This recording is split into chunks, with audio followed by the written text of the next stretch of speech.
the next thing I want to talk about is getting you guys prepared. Do you all see my logo down at the bottom?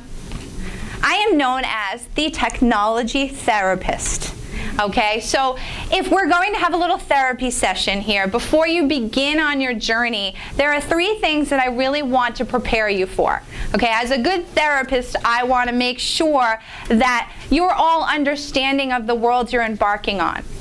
It's not always going to be easy to understand everything that we're going to talk about. Okay, the next thing is you want to understand and clarify your business goals, because what happens so much with web design, with social media, is we get so excited over the cool stuff, we lose track of what? The business goals. So this is something else that I want to make sure, and we're going to talk about this as we go through. And then last but not least, this is your 3 steps.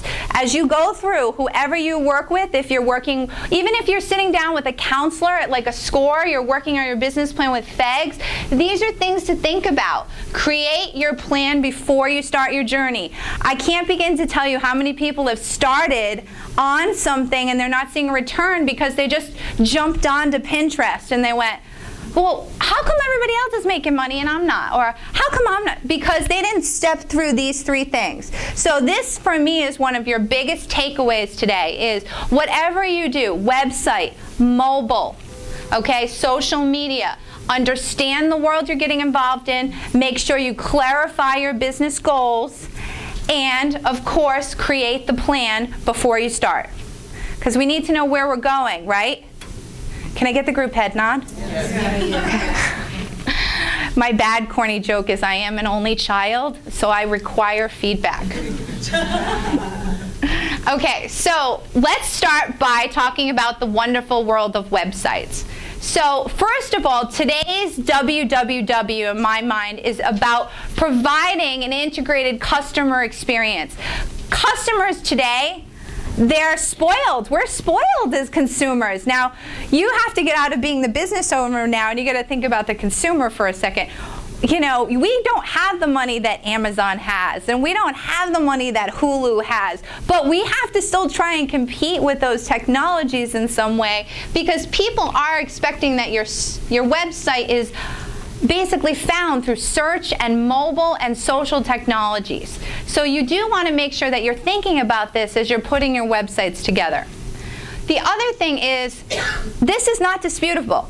The fact is, your website is a marketing tool. It may be based on technology, it's built on technology, but you need a marketer on your team if you're building a website. You may have a designer and a developer, but make sure you have somebody with a marketing eye working with you, because at the end of the day, I get more people who call me up and say, I built a website, I'm not getting any business from it, I don't understand why. And I'll look at it and say, well, you're missing this, and you're missing that, and you're missing this, and they'll be like, how come my designer didn't tell me that? I said, your designer's not a marketer. Your developer's not a marketer. Your website is a marketing tool. Do we all agree? Yes. Okay, we drank the Kool-Aid? Excellent. The fact is, your website also has to appeal to people and technology. When someone looks at your website, you don't know now what technology they're going to be on. So they need to be able to see it as a human being. So in other words, you're going to want to think about what the visuals look like. But then, do those visuals share properly on a Facebook or a Pinterest? How many of you have hit that little share button? And then how many of you hit it and went, where's the picture? How come it didn't share the picture? And then you left and you were annoyed, right? That's what I'm talking about. Your website has to have that capability. The person who built that website didn't think about that.